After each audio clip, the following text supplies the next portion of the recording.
welcome here to Town Hall Heroes.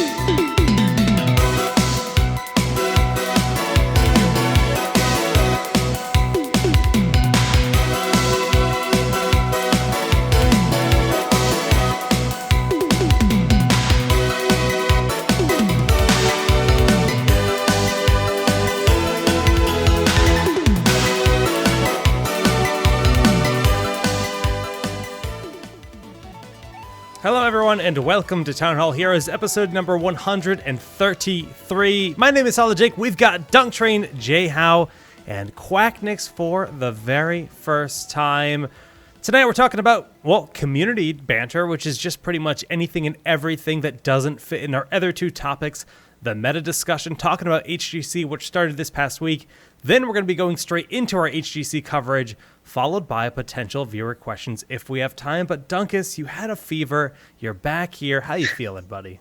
Oh, man, I'm feeling good now. But last week I was so out of it. Like, there were 2 days that are just a blur. Like, you get that fever so bad, it's just, you don't know anything. You were just, like, awake or asleep the whole time. Can't tell. Like, it sucked, man. But now I'm doing good. Now, if I look at the Skype chat right now, Quack is saying to JHow, you look cute. JHow, do you feel cute right now? Yeah. Yes. Even the dogs think I do. Listen, Dunk was so out of it last week. I sent him what was like a super hilarious gift that I saw that had me rolling laughing. He didn't even respond. I was so tilted. This is my first interaction with Dunk since then. I feel like he needs to apologize. I don't know, man. It goes like this, like... That was a really funny GIF, and I'm glad you sent it to me while I wasn't feeling well. It really brightened my day, just like your message said. And I thank you, and I'm sorry I didn't respond. What GIF was this? I want to see this GIF. Yeah, all of that sounds about right. Thanks, JHow. Nice apology you made for me. So... It was... It's a gif of a guy that thought it was a good idea to jump on a trampoline that had a kiddie pool full of water on top of it. Yeah, that's Darwin Sounds Award hilarious. Level. It was a good one. And, well, last but not least, we have QuackNiix here on the show. QuackNiix, not only is he a legend from Fnatic who made the most esports plays at BlizzCon this year, but this is also his first time here on the show. Welcome. What else is there about you? Like, what's your background in the esports realm for those that don't know? Oh, I have no background. You're just a Heroes nerd, huh? Okay, so, well, I guess I have a little background, but I didn't ever get as far as I wanted back when I played League of Legends. I had two teams wanting me for like two Challenger Series teams wanting me, and I was like top 100 EU West for like almost 2 seasons, I guess. Wow. But yeah, that was about it. And like finished second in a Swedish championship tournament. I mean, League was pretty big in Sweden. It still is. So, but yeah, I didn't reach nor Challenger nor.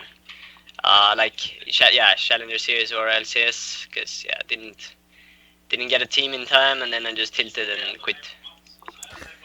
And here you are, being one of the kings of Heroes of the Storm. Well, I'm not complaining myself. Did you say feels bad? No, it feels good, man. Oh, feels good. Had me worried. JHow, why are you giggling? Because I'm watching the GIF. Oh my god! Did you link it? Yeah. Yes. I mean, I probably watched this a solid like 15, 20 times, just like uncontrollably laughing because the guy's face when he pops up. The way he looks to the side. That laugh. What a goober. Well, guys, we've got a lot going on in the Heroes world right now. Not just pools and trampolines, but we've got nerds playing all kinds of video games. And the community banter segment is something I wanted to open up today, where it's kind of just a bit of whatever. And to open that, it's not even a bit of whatever. It's actually a big thing. It just kind of got thrown in this category since news from today is Heroes of the Dorm has been announced for 2017. Now, this is the third ever Heroes of the Dorm. up to $500,000 of worth of tuition for the winning team once again. But there are a few changes. Notably, it will be streamed on Facebook Live. And I know there's a lot of people that are, kind of iffy on this, and they're hesitant to have that be a thing. But I will say that the fact that it's not on ESPN does make this more approachable for the international audience. And no kidding. If I had to guess, that's got to be part of their reasoning for this. Mm-hmm. Plus, Facebook's trying to do that whole initiative, right? With like Facebook gaming and stuff. Yep. I think so there, I'm pretty heavily invested in like search engine optimization and stuff like that. I did it before I started doing a bunch of YouTube stuff. And so there was a lot that I knew, and it was just like a year and a half ago, 2 years ago. I don't know, time's really off for me, but there was a time, because like so many people were on Facebook, just like in the past few years, because like most people now, they post like media stuff on there. I don't want to get too much on a tangent, but Facebook video views, or like the amount of time spent watching videos on Facebook, was getting close to the levels of YouTube. That's how popular just regular Facebook media posts were getting. And so Facebook really started to heavily invest into a lot of stuff. So from a marketing perspective, despite like the outpouring on Reddit and things like that, like, oh no, like it's going to be on Facebook, I hate Facebook, I got news for people. Like, there's a lot of people on Facebook, and they still watch a ton of stuff on Facebook. And as you guys said, that it's not just like it's not a cable TV channel anymore. Now everybody can watch it. I'm interested. Yep. I'm curious what they can bring to the table, because even just comparing viewership on Facebook versus Twitch, I think the average on Facebook was around 200 to 300, and the average on Twitch was like 15,000 plus easy. So like obviously there's a big difference. The Twitch audience for viewing is clearly like a go-to already. But as a standalone for Facebook, when Twitch isn't an option, I'm actually really curious what those numbers look like, because people are already accustomed to Twitch chat, right? It's people aren't going to go to a different platform if they already are comfortable with something. But given a single option, which is how it's going to be, I'm actually really interested to see what viewership looks like. But I think there's a lot of positives to it that just aren't really known. I mean, what was it? It was Blizzard, Battle.net, right? It was last year that they brought in the stream straight to Facebook thing from Battle.net, right? Was that last year? Yeah, at least a year ago, maybe even more. Yeah. So it's like things like that. Facebook is a partner, and it's up to them to find the right sponsor, stuff like that. Again, I think there's a whole lot more to it than just the "it's not on Twitch, I'm upset" thing, or ESPN for that matter. I wonder if they're going to have to like put extra effort to try and legitimize it, because they don't have like the base level of being on ESPN, that sort of thing. And I know that was a big deal for them, like just mentally, like, oh, we're on ESPN, we're the real deal, like that sort of thing, like that sort of legitimacy. Not having that, I wonder if that means the broadcast is going to shift a little to try and be even more like sports like, or maybe it'll go the other direction and go back towards like the Twitch style.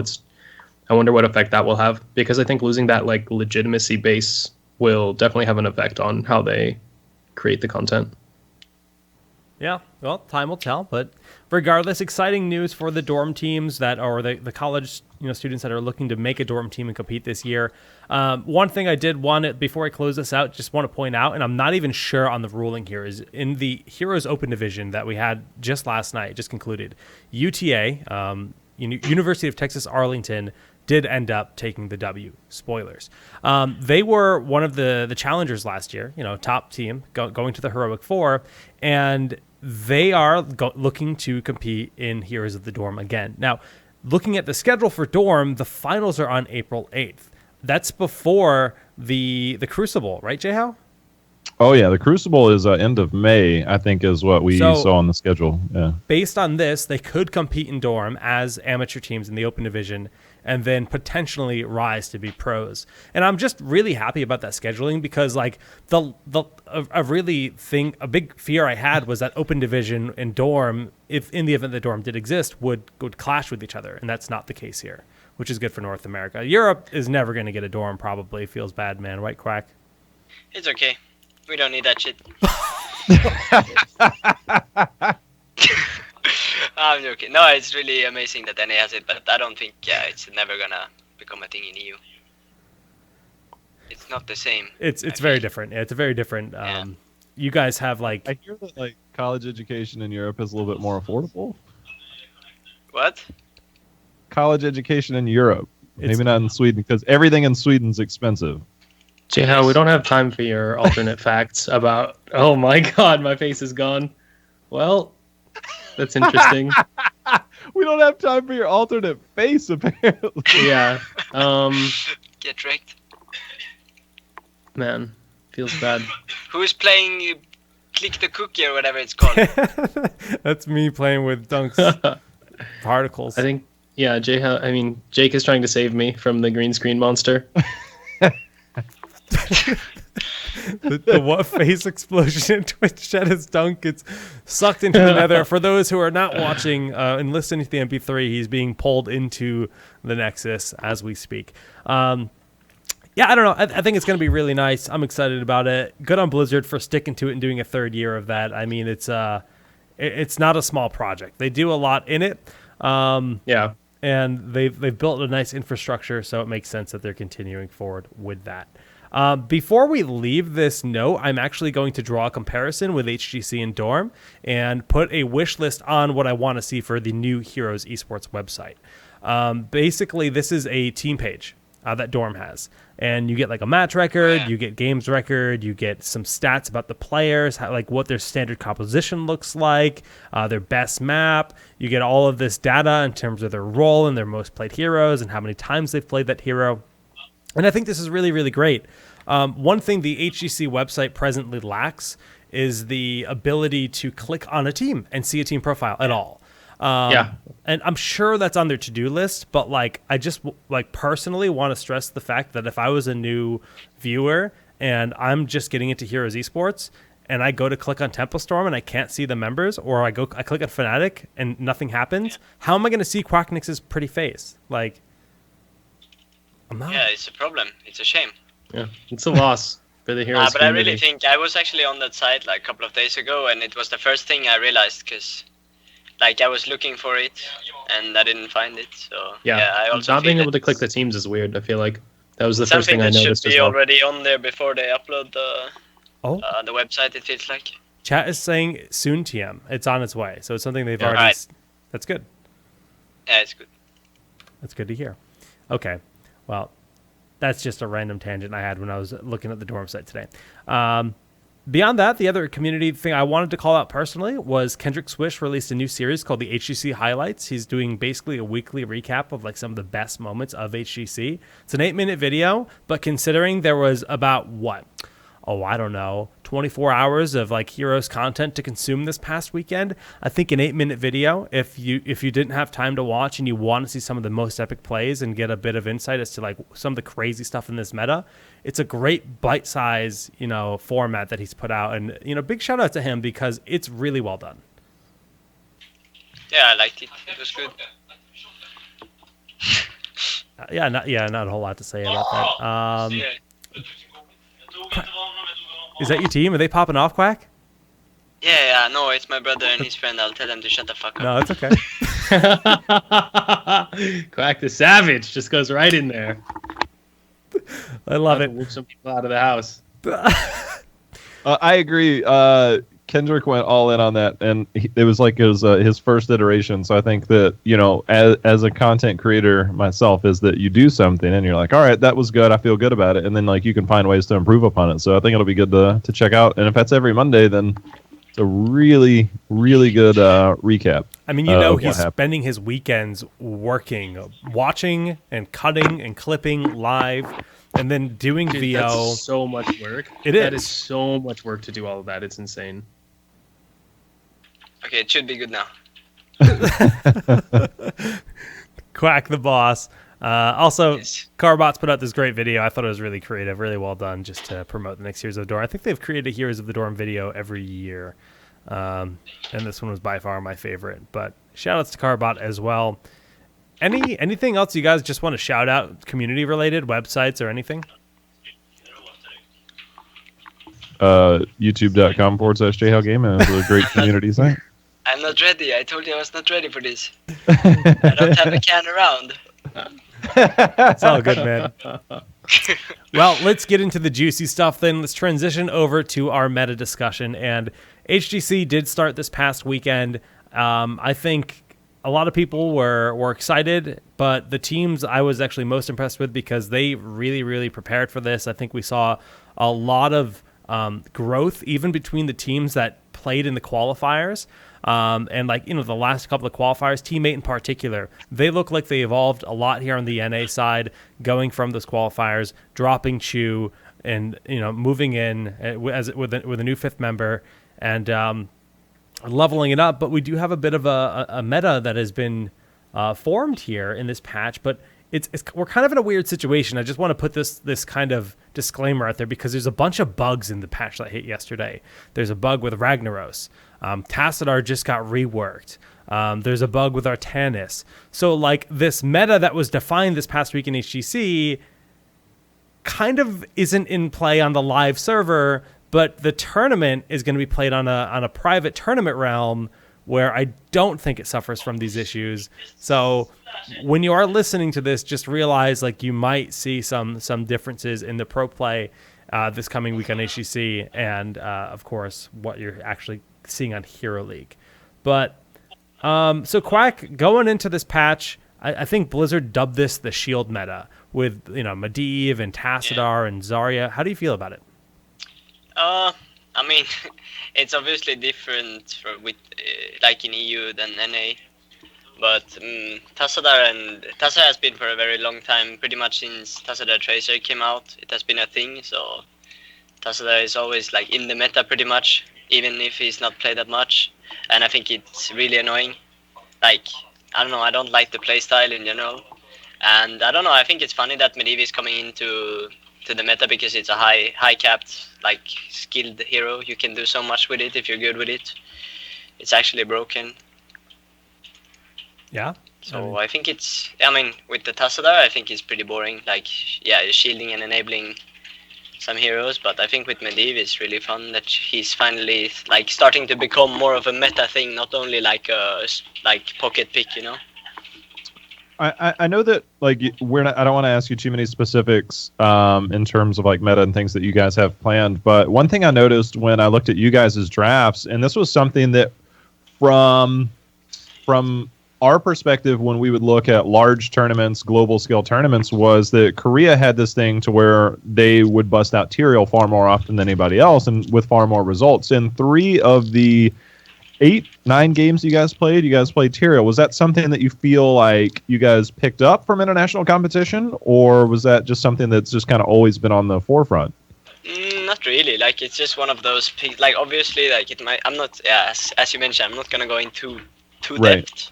But like, it's always one of those tank picks that are just like waiting around to get picked. Like, especially in tournaments, it's always gonna come back when the target bans on, like, for instance, ETC starts popping out and those things. It's always like it's considered top 5 tank just straight up. So like, it will always become playable when the drafts.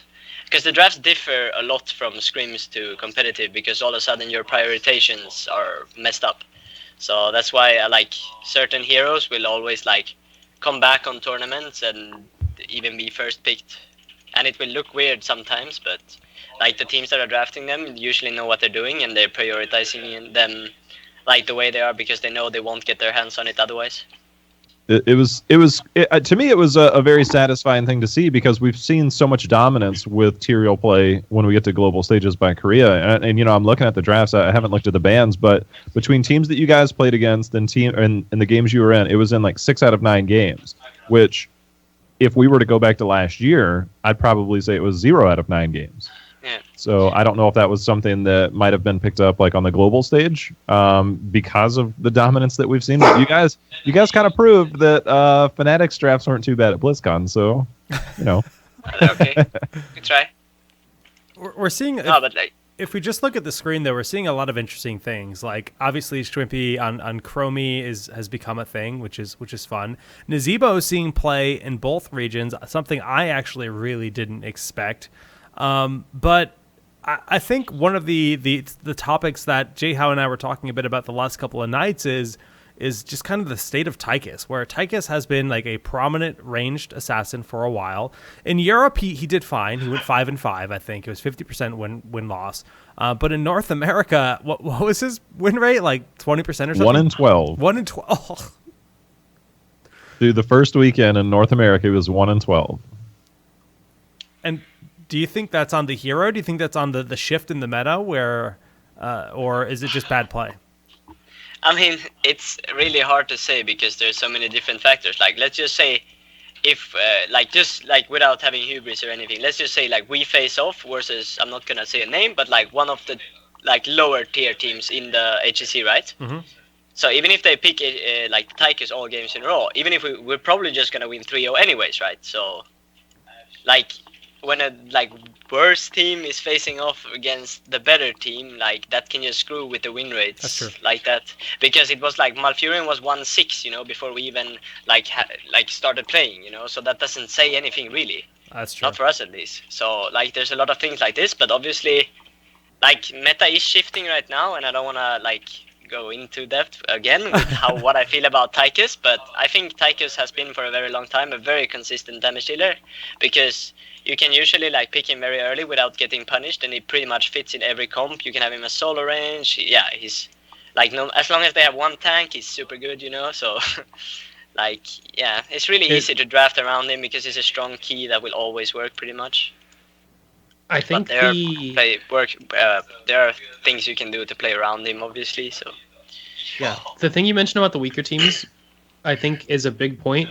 Because Tychus is such a generic, like anyone can play this hero, like, you know, everybody's gonna be familiar with it. I feel like the weaker teams, will be the ones with like less of an idea of what they want to do with the comp, or less likely to be one like guiding the draft, in essence, like building a composition. So they like end up reactively taking Tychus when they don't have other damage options. I think that's why his win rate is so bad, is because the weaker teams get funneled onto Tychus, who's not necessarily a bad hero, but like they don't know how to control the draft, so they end up with Tychus. Even though he could be a good hero, a lot of the times it's the weaker team in a matchup that ends up playing him because the stronger team outmaneuvers them.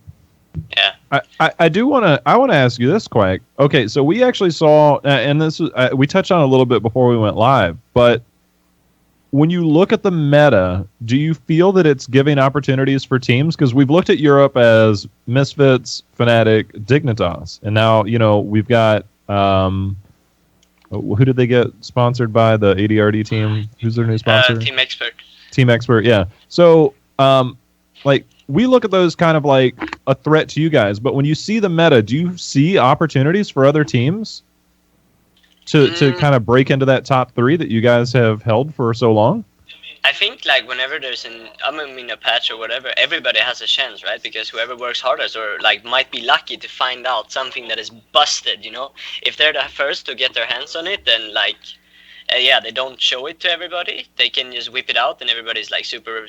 Like, let's just say people didn't realize that Rag is busted, and then only one team realized this. So obviously, every time there's a new patch, everybody has the opportunity to do something like this, but. I feel like, I don't know if it's the meta right now, but obviously some teams benefit more from every meta than others because of their playstyle. But I don't know if Expert especially is one of those teams, because I think they're just like the team to contest the top 3 just out of scrims and everything. Okay, that's interesting to hear. One thing you mentioned there was you called Ragnaros busted, as in like the OP pick. And I'm glad you said that, because he's our hero of the week to kind of highlight for HGC week 1. This hero, it was an absolute monster, highly prioritized in a lot of scenarios. And his win rate wasn't extraordinary in North America, but in Europe it was 68%. Commonly finding himself in the early portion of the draft. We can even just look at the Fnatic draft once more, and Ragnaros was picked first picks, you know, in the first rotation quite frequently if he wasn't banned out, for good reason. And you know, when this hero first came out, I personally looked at Lava Wave and I said this is like a really powerful ability, but we've learned it's all about the Sulfura Smash, and it's an absolute monster playmaker. To be fair, Lava Wave got nerfed like that's true 50% from release. So thing is still that lava wave. Like the lava wave was never the better ulti in my opinion. Like it's good for like buying time for anti-sieging, and it's might work when you're sieging, but like other than that, you're just wave cleaning. Like the moment people start like learning, whenever it says fire wave is incoming, you know, or whatever it announces, people that like are somewhat decent at the game, you know, they will just like use their sound and they will move out of the way. And Quick then all of a sudden your ulti is useless and it's wasted. Quick question on that. So, you know, that was one of the points that I brought up very early on, is that Lava Wave's going to be good, but when it comes down to competitive, it's always normally about team fighting. Like, if you can get one team fight, you can punish a lot more than what a Lava Wave can do, and it's a long cooldown and stuff like that. The one map I thought we would see it on would be Braxis. Is Braxis. nobody... It's still all about the team fight. Like, are people, like, is it not good? I think that's another thing, like, depending on how you play your composition and what composition you have, like, if you fall behind, it's obviously like a safety net where you just, it clears half the wave, right? If you just lava wave, you clears half the wave. So it's, like, really good for anti-sieging to stall out the game and maybe just scale into late game. So if you're losing early game, that could be a really good option to just, like, you know, hold on to stall it out. But, like, the other ult is too powerful to give up because... like, you can fail to get value from Lava Wave. Especially, like, if you're ahead, I don't feel Lava Wave is going to offer a lot. If you're behind, it can be good to stall the game. But other than that, there's still, like, so many times where the Sulfuras Hammer would give you, like, 5 times more value in general. Makes sense. Yeah. Because, and that's the thing, like on Cursed, like, you know, everybody was obviously just spamming Lava Wave in the beginning, but it's like on Cursed, the only time you're really going to be fighting where the Lava Wave can be useful is when one team is like walking up with a boss. Yeah. And everybody still takes it every time, so you get good value out of it, like maybe twice a game. Instead of, and during that entire time, if you had the Sulfurous Hammer, you would probably throw your hammer like 15 times. Yeah. So it's like... yeah, you have to think about how much value it will actually give and how hard it is to get, how hard slash easy it is to get value with the other one. Plus, you can't get snap 3-man esports plays from a Horrify from a Lava Wave. Well, you can, but not as sexily as we saw. I don't think it will happen unless you like VP or Gust combo them with it. You didn't? Did you see that play in NA? It happened. Oh, we did it like first day in scrims on Braxis. Oh, okay.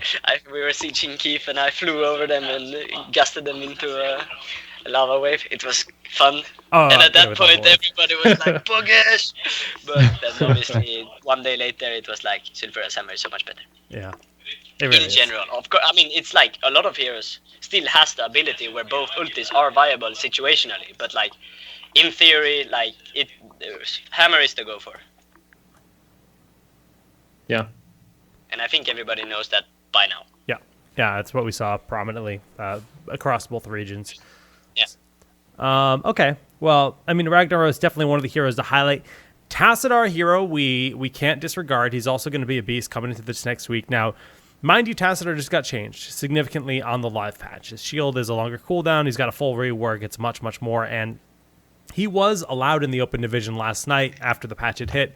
Did not get a single game of play because nobody's like comfortable with him yet, I would say. However, on the pro side for HGC, they're playing on a tournament realm. So we're still going to see him be prominent. This past weekend, he had a 100% win rate in North America, a 100% win rate in Europe.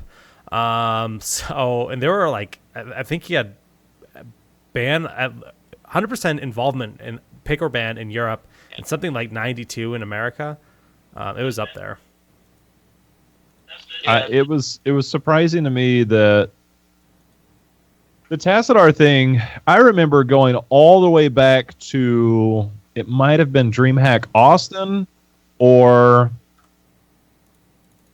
the second summer regional, but I remember talking to Dredd about Tassadar a long time ago, and we were talking about how broken it was. And, you know, he used to excel primarily on maps like Infernal Shrines and things like that, to where it added a lot to the objective and different things like that. But we talked about how aggressive you could be with a Tassadar. And then Tracer came out right around that time, I think in April of last year, and nobody had really picked up on the Tracer thing. They actually had like nerf her later on. I think she got nerfed in July. A lot of people fell off, and then people were like, well, wait a minute, what if we just like paired her with a Tassadar? And it was kind of hinging on like people were trying it, people tried it, and it didn't work. And then all of a sudden people were like, wait a minute, this is actually really good. And then people just hopped down the Tassadar bandwagon and realized like 5-second shielding is even better. Like, why are we not on this? And it just became like this dominant force. And like the win rate of Tassadar has always been like unusually high. It's just it hasn't been as prominent. I think the meta now, like, there was this certain blow-up kill factor that we saw going into last summer. It was the ETC Kael'thas combo. There was Greymane, who all that's been nerfed. And so now you have this better sustainability because they got rid of just this absolute blow-up comp meta, which pushed Tassadar to the forefront, that you can almost blow them up, but not quite. And anything that goes in there, Tassadar shields will supplement any of the or any of the healing, and you're fine. It's kind of like this weird. So that's why I'm a fan of the Tassadar rework. I don't know how it will play out, but I think it definitely needed to be changed. Yeah, I've just heard that like he's even stronger than he is right now, or he was before, and I hope that's not true. He lost double E, I think, which is the biggest nerf. Like, I think late game, he's not... Like, he's weaker 16 to 19. He's really good at 20, and he's probably better, like, earlier in the game. It's pretty stupid, I feel, because, like, if you're playing, depending on what type of comp you're running, like, let's just say you're running it with a Tracer or Vala, you just want to enable the Vala or Tracer anyway, so it's not like you're actually needed of your second E if you play it good. Or like HP and stuff like that. He lost a good amount of shielding, like effective health per second, but I feel like the armor makes up for it pretty easily because in competitive you're always running him with another support, so the armor is essentially going to provide like a lot more effective health than the increased shield HPS was in competitive. So I think he's actually just as good. All right. Yeah, I don't have any like real insight. I've just read through this patch notes. That's it. Like, yeah, we're obviously just focusing on the patch before, since that's the one we're gonna be playing on. So I haven't. Right. Yeah, I mean, it makes sense. Now, do you guys have access to practice on the tournament realm? Yeah. That's great. That's really good. I think the tournament realm is like just something that's critical for the success of HGC, giving the teams that stable place to just access the proper patch they're competing on. And not have to worry about, a Tassadar rework coming in the middle of an event and so on and so forth. Yeah, for sure. Just want to drive home this point. Naventic, MVP Black, Team Dignitas, Gale Force Esports. 40 games played, 34, 33, 29. In the past year, 75% win rate, 74, 70, 72. He's not a bad hero. Damn.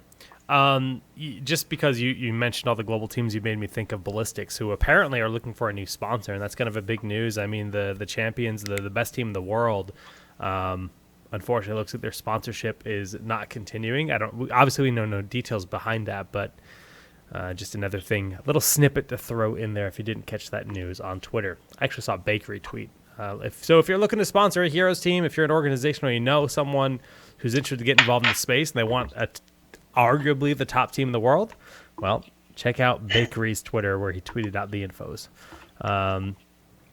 Okay. I'll buy them. You're going to buy them? Yeah, sure. Why not?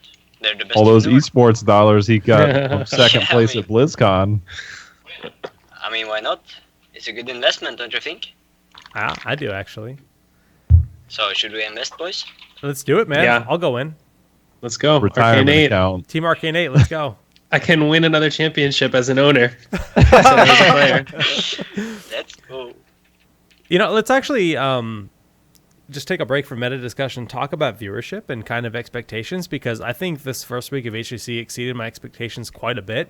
Across all languages, it was around 30,000 as the average. I don't know what the peak was, but that's actually an impressive start. I'm really curious to see where it goes, because I know a lot of people were hyped up, and it's a lot of content to watch in one weekend. Like, we're talking like 24 hours of content, and like that's, in the end, I think the average viewer is going to pick their favorite teams and tune in for those times when they can. Like, they're going to hop in for the Temple Storm matches and then watch the Fnatic matches, and that might be their weekend. And that's how real sports work as well, so it makes perfect sense to be that way. But it's gonna be fun. We're gonna keep track of those. We'll keep mentioning it on the show each week what the viewership looks like, because that's something I'm particularly interested in for whichever reason. Yeah, I think it's gonna grow every week. Like, I think the more stable it gets, like, because I still feel that in HOTS there's a lot of like casual players that they have no idea of competitive. I agree. And I feel that just with like the consistency of having it every week, the people will just eventually realize it, and it will just grow with time. Yeah, for sure. Okay, back into the meta discussion this week. I mean, if we just look across the board and see some of the things from the recent changes for heroes that have kind of found their way back in, Nazeebo is definitely one of those heroes that is starting to get a bit of play. Certain maps when it's like fighting over things like a tribute on Cursed Hollow, he does seem to do pretty well, especially because you can find those secluded targets for the spiders, and the damage is quite impactful. How do you guys feel overall about the return of Nazeebo as a niche option?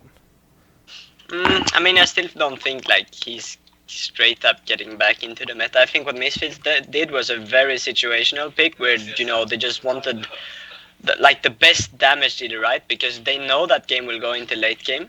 Because just looking at the two drafts we had, if both teams played somewhat decent, it's gonna go into late game. So I think they were just looking at the like straight up best damage dealer. And see, if Nazeebo doesn't have any pressure on him and he reaches late game, his damage output is actually insane. At level 20, his damage output is ridiculous with the But poison. I don't know about the like NA prioritization of him and like how much he was played. I didn't see that. Pretty similar. He saw a few games, but it wasn't at all a common pick, I would say. Yeah. Okay. So like I don't think he's gonna like. Maybe. I mean, I don't want to say I'm 100% sure, but I still feel like there's a lot of other options that are just better. So like unless you're forced or there's a very situational, I don't think he's gonna be picked that much. Yeah, I think he's like I don't know, probably tier like 2.5 range damage. Like he's better than the unpickable range damage, but he's not like a high priority. Yeah.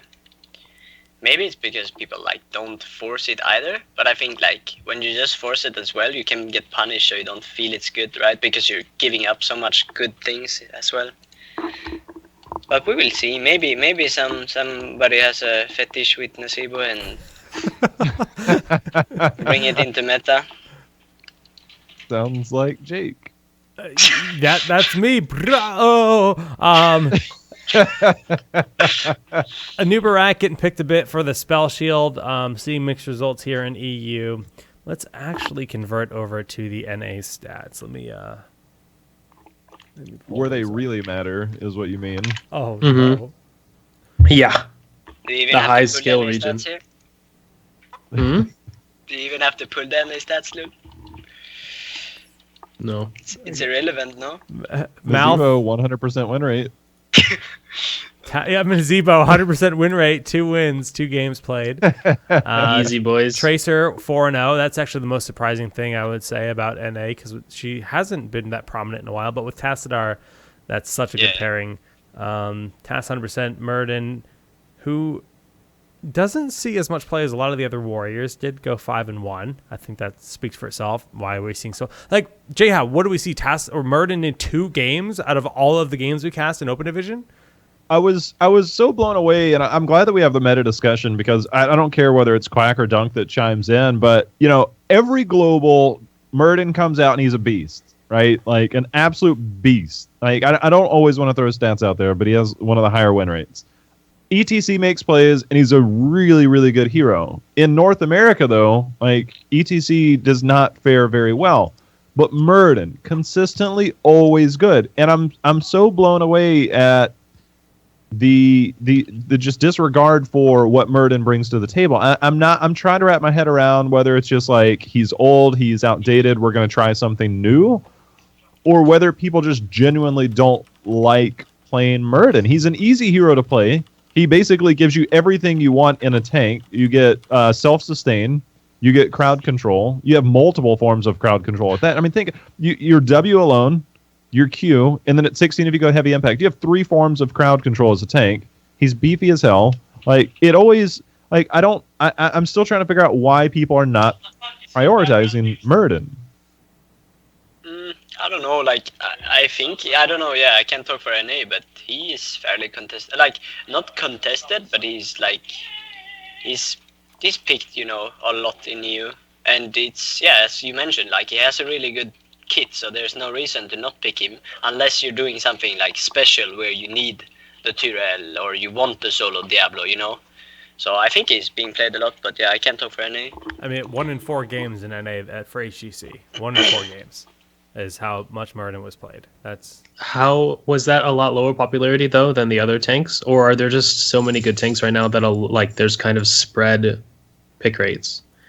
Well, yeah, I think it's ETC a bit about was that. ETC is a 91% involvement rate. Yeah, that doesn't surprise me. Zarya has Diablo. an 83% involvement rate. I don't think doesn't Zarya count. fills the same role as Muradin. That's Yeah, fair, but Zarya's broken, dude. Diablo yeah, is Zarya 66. is also broken. Yeah, she's, Okay. she's dumb. Yeah. Tyrael, What was Diablo's win rate? Just curious. Diablo's is it win a- rate was 62%. Okay. So I mean, Very it's high. not like Muradin seems to have a meaningful advantage over Diablo, like statistically. Like the sample sizes are too small. Yeah. Yeah, and that's the one thing that I love about the league, and you know, we talked about this during the Open Division the other night, was that a lot of the meta is normally determined around the big events or regional events, but you know, last year they were so spread out, and so whenever pro players would come in, all of a sudden, like all the amateur teams and everybody in Hero League, you start seeing these things, and you're like, all right, new meta. And it was up to the pros to determine a lot of what the new meta is. Now, obviously, there's some differences, right? But for the most part, it's a trickle-down effect. And that's what I love so much about the pro division, is that every week we're going to have consistent stuff. Now, obviously, they're going to be a little bit behind to play on the tournament realm, but it's a trickle-down meta. And so what the pros do, it'll be more consistent when we talk about our amateur teams and things like that. Plus, statistically, like, it'll make analytics a lot more reliable because you're going to have more to base it off of. And that's what I'm looking forward to the most, is to see that timeline now that we have such weekly consistency, literally weekly consistency. Yeah. Dude, I love this stat, though, on masterleague.net. Tychus, number 2 most common first pick hero, 5 first picks in the draft. Win rate, 0%. It's just you know, one of those small sample pools to look at here, but yeah, I don't know. I'm excited to see where things go. I think some other heroes worth noting is like Gul'dan did very, very well.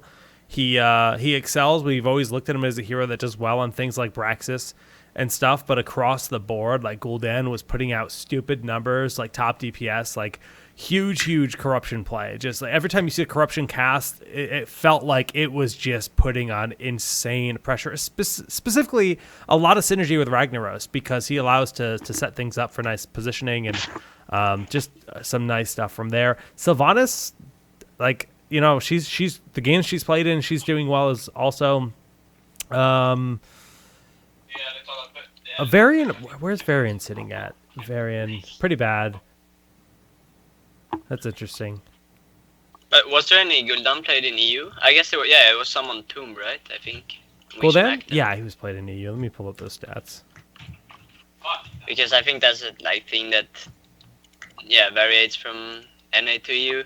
Gul'dan being played a lot in NA, but we don't see a lot of Gul'dan play in EU. Like, the only time we see it played pretty much is on the maps where he's good, which would be Tomb. Braxis and Tomb. Yeah, he went 0-2 in Europe, which is a big. It's a rather big difference, actually. That's really interesting. Because what was it in NA? 0-2 for Europe, and then Gul'dan in North America was 5-2, and banned 3 times. I can't wait till like 3 weeks from now, 2 weeks from now, we look back and like our statistic pool is like so much larger. Oh, it's gonna be so good, dude. Like, this is just the beginning.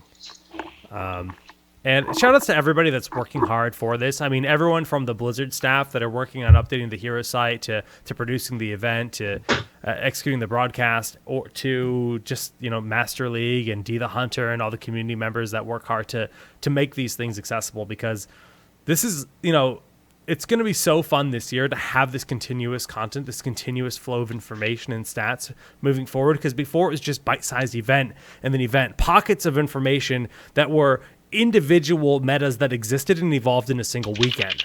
And now that we have week after week after week, it's going to be really interesting to see how the communities, how the regions influence each other, from one week to the next, because everybody has access to watch all of this. Blizzard is releasing the replays very quickly. Like, the VODs are up quick and like spoiler free on YouTube and everything, which is great. But they're putting out the replays so you can load in.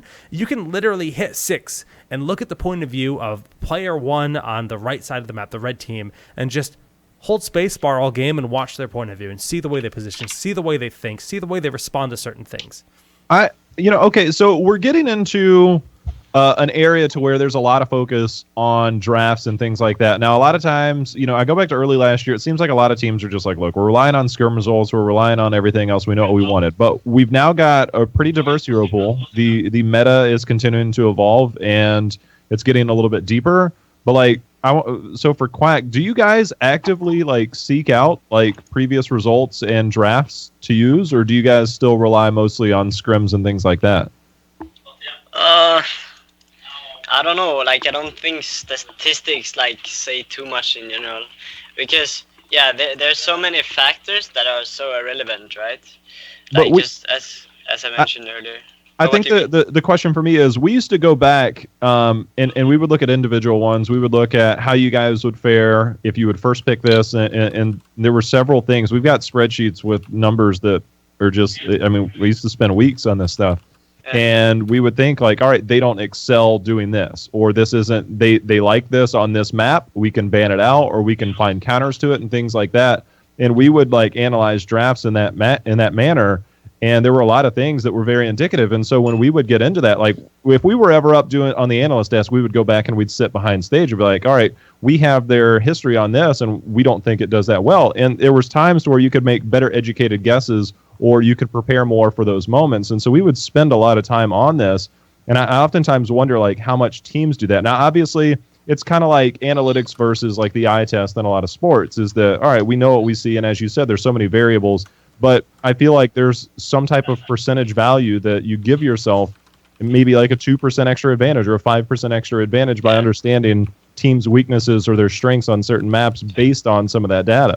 Yeah, for sure. I still pull it out before tournaments and everything, just to find patterns and just to see what heroes they prioritize the most, because obviously if a team is picking ETC 15 out of 20 games, you might want to look into that and see how you approach that.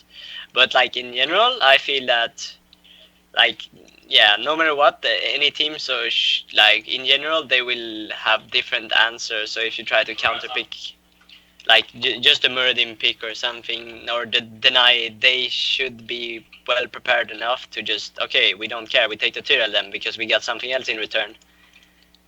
You pretty much wasted a ban. That's the way we feel, at least. It's a lot of times people have to target ban certain picks. I'm not going to go into what picks if people don't know themselves.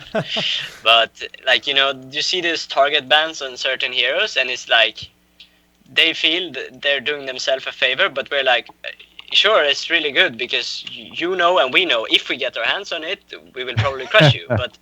But we have already prepared for this because it's one of the most common scenarios, right? We have to expect the worst, or we have to expect the most, what's going to be the most relevant, I guess you can say. So most of the time, it doesn't really matter. If somebody wants to pull out the Falstad ban, it's not I'm oh shit, I didn't expect this. What do? I don't know, I can only play Falstad. What do I do? Then of course we already have an answer for it. So right. As long as people prepare, I don't think there's ever gonna be problem. But then once again, the whole preparing stuff comes down to maybe watching the data and understanding what teams want and what you want and how you approach every situation. Yeah, I'll never say it's the end all be all. I just think that sometimes it could lead to a small advantage and sure. Competitive. You always try and take every advantage you get. Yeah, for sure, same. I do it all the time. like before every tournament, like before BlizzCon, the moment the groups came out, I like legit started Googling for 3 hours to try find any relevant data I could on the teams where we had in our groups, just to try find patterns, like if they pick Tyrell 7 out of 10 games, and if they combo it with like Greymane, and you know, just to see, okay, they like to play the aggressive style, or if they go mass CC comps in general, because obviously even if when the meta changes, they might not stick with like the data I have, but it can still give you an idea of, oh, they like to play the Tassadar like slow comps, or they like to play the Varian ETC CC chain one shot. So I mean, data is always relevant, but you have to like, I don't like when people are straight up having statistics and like 50% of it isn't even relevant, because yeah, there's so many factors that makes it irrelevant. Yeah. Oh, that's fair. Okay, just one thing I wanted to point out before we continue on talking about the meta is I mentioned those replays. People are going to be asking, I saw in the chat already, where do we find those replays? It was actually a blog post there on the heroesofthestorm.com/esports.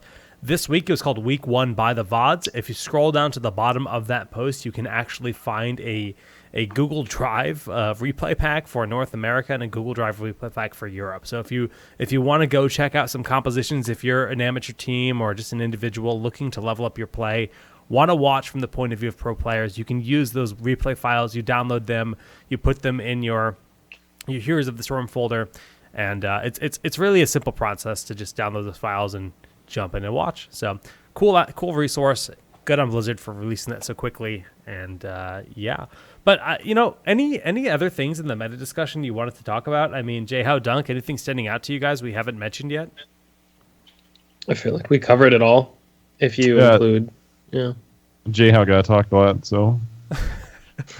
Okay, so we're just gonna spend a moment to stare at our new overlord, known as the Lunar Rooster, and get ready to transition into actual HGC coverage, where we're going to give you guys all the spoilers. Now, we've already given you a bit of spoilers, but it's now time to talk about the standings for the first week in HGC, and then kind of the expectations and so on and so forth of the league. So, boom, HGC coverage. Let's start with Europe. So, coming out of the gates, I think, we know Europe as a region. JHow mentioned this earlier. It's Fnatic, it's Dignitas, and it's Misfits. Those are the teams to beat. And I think Blizzard wanted to give the community like some of that hype right away. I think the first match of HGC was Misfits Dig, right? And then I believe Fnatic, you guys played Misfits as well already, right? Yeah. That's crazy. We did on Sunday, like Dignitas and Misfit plays Friday, and we played them Sunday. Yeah, that sounds right. So we can look at the stats here, and one thing you're going to notice right away is that Team Expert is currently 2-0, and that might look like a big surprise, but that is, they played very well. You can't take that away from them, but you do have to consider that Misfits did face off with Fnatic, giving Fnatic their one defeat in that was Game 5, very close series. Yeah. And Team Dignitas also had to face off against Misfits, giving them their defeat. So that says a lot for Misfits, for sure, being 2-0 right now. Misfits basically got probably their two hardest matchups out of the way in the first week and won both, which is insane. Like, they're probably unseedable from first if they play at least at their level now. Like, yeah, exactly. It's a big relief for them, but I mean, on a bad day, and if they're underestimating or whatever and get surprised, they can lose to anybody. I mean, same goes for us, same goes for every team. If you're not, if you're underestimating your opponents, then you can get cheesed. Do you you can get cheesed, but do you really think that any team in the HGC right now could beat Misfits? I just don't think that's true. I don't think that some of the teams in Europe could beat Misfits, even on Misfits' bad day and on their good days. I would say the same about top 2 in NA or whatever. I don't think that's true yet. Maybe not. But you should never underestimate somebody. That's just the whole thing. Yeah. That we have proven, especially obviously scrims is a whole different. But on a normal day, we would go 6-0. when we play the lower tier teams, we would just Yeah. 6-0 them, right?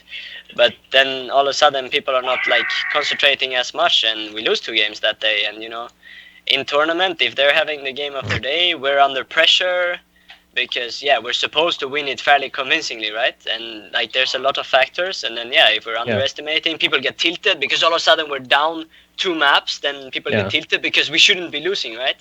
So like I don't know, I think there's a lot of things that can happen. So I'm just saying, I say it to my team especially all the time, like never underestimate anybody and just give 100%, and if we play our game it shouldn't be any problems. Yeah, I agree. I mean, that's definitely the right competitive mindset. I was just curious if you actually felt like the teams were... I guess I was asking if the teams are actually close enough in the HGC where you think it's like that serious. Like, it's hard for me to tell without being a player like in NA to say like, okay, how close are the teams really? Because I feel like the third person perspective, the observer perspective, is so different from the player perspective of like the gap in skill level. But that's the thing as well. I feel that like it's still gonna be the big 3, like but I think expert are gonna be the ones challenging top 3, which I already called like before HGC started. Yeah, just out of scrims. Just from scrims, because like me, as a very good player, it's pretty easy for me to see what teams are doing good and what the individuals are doing good and just how they're drafting and everything. And expert, out of that, expert were the ones showing up the most. But on the same hand, I haven't played everybody. I've played expert way more than I've played most of the other teams. So maybe with time, they can also start reaching the same level, because that's what I'm hoping for with the whole HGC. That right now, it has been for a fairly long time, the top 3 has been, the top 3, and then they're tier 1, let's just say. And then there are no real top, like tier 2 teams that have been able to contest them, right? Like without sounding like a douche or flaming. No, exactly. You're exactly because right. Because that's how it has been looking like. But I feel and I hope with HGC, if everybody puts in a lot of work, a lot of teams will eventually reach a level where the skill gap is not that big anymore. Because the more the game is played, the higher the game will the higher, what is it called? Skill The ceiling? higher skill ceiling. Or That I can't play. speak English. No, it's all But good. like, man. but like when that. That's it. No, wait, one more time. I'm gonna nail this. So when everybody gets better at the game and the game reaches a higher level, it's obviously starting to get harder to improve. Yeah. When the level is actually, because I don't feel at this moment the game is at a really high level. So I feel when it reaches a high level, it's more about those micro plays, like you've seen League of Legends turn into before. You see solo kills and big plays, solo lane, but now it's more microing and they're just responding to each other, right? And I feel eventually HGC is gonna, Heroes is gonna turn into a bit like that when everybody starts utilizing on Fog. They start to understand the game, the matchups, how to draft. And I feel that's just something that's going to be really interesting to see, because all of a sudden you will have 5 or 8 really good teams that are all like somewhat closer to each other than it has been.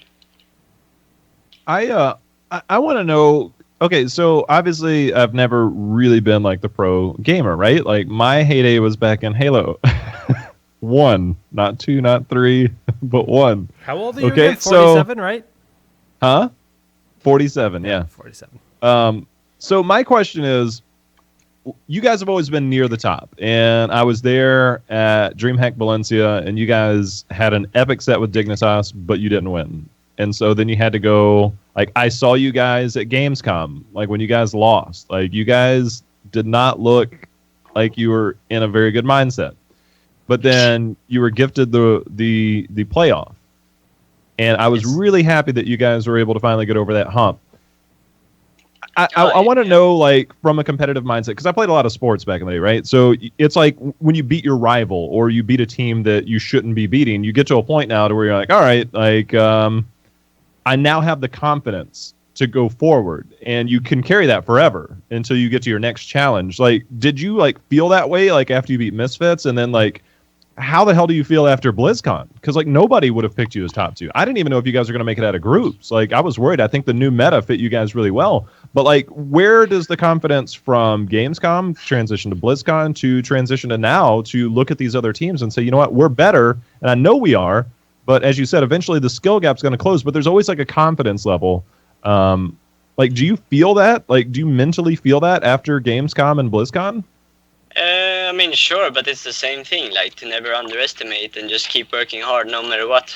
Like, if we relax and don't try hard, we're letting people catch up with us. So, Makes sense. but I think also that's the thing that we have always considered ourselves top 3. I mean, pretty much since the regionals came out and everything. But we never managed to take the step because before every event. But that's Scrims. So Scrims is obviously a lot different from offline, and that's the thing that just before every tournament we were always considered top 3, or even from all the other teams in the region, we were the ones, people felt we were the strongest team going into every tournament pretty much.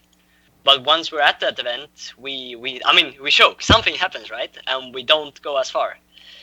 But we didn't do bad ever. I think we never finished worse than semifinals in the regionals, but going into every tournament, we had momentum and everything because of how scrims have been going and how confident we felt. Because we're winning everything. We feel that we have a good idea of the meta, and then once you come to event, you start losing, and then Misfits shines pretty much on every event. So in the early stages, we never just pulled the trigger, right? And then at Gamescom, when we lost, everybody was super bummed down.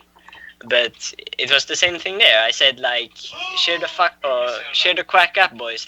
It's no reason to be tilted or mad until Dignitas has lost, because as long as Dignitas are in the tournament, we're in the tournament.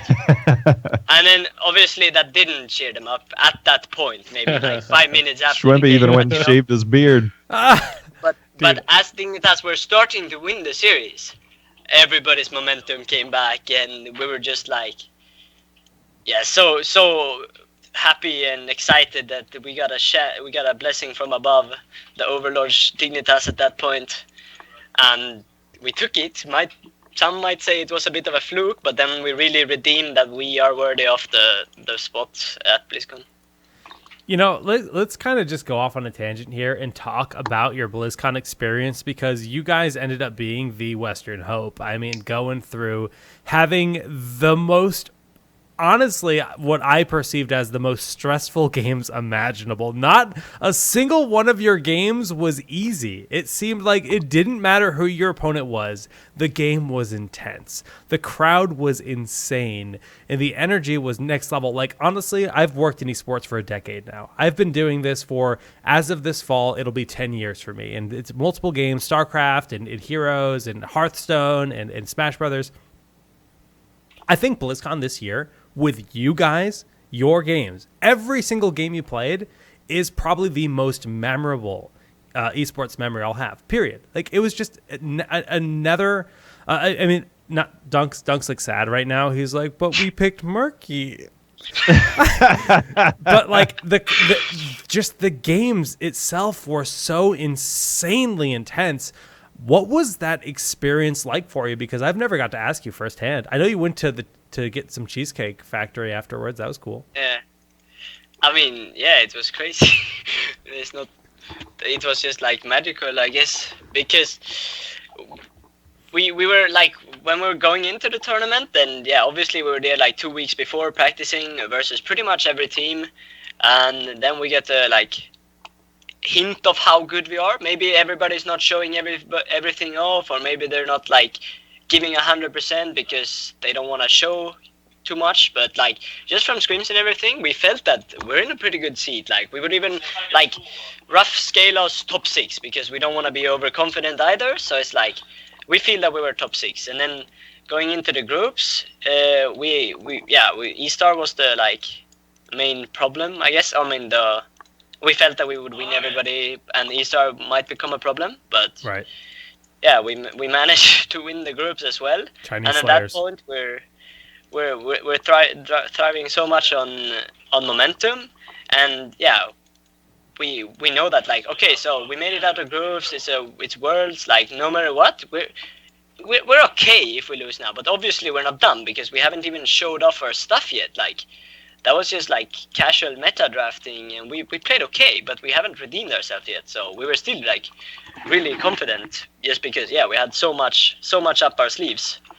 So we just kept steamrolling the shinies, and then after that, when we knew we reached top 4, we already had the mindset like, okay, so we're top 4 now. We can just go out there versus MVP Black. They can 0-3 us. We don't give a quack. We can lay on our back. We can probably int and just like open mid. We don't care. We're so happy we already made it top 4. That's amazing. But so all the pressure, like that takes away all the pressure from us, right? Because we feel we're already done with this tournament. We don't care what happens anymore. That's amazing. And for them, it's the difference, right? It's completely different because they're even expected to win the entire tournament pretty much. So like they have tons of pressure on them, and we're like, we're playing quick match, boys.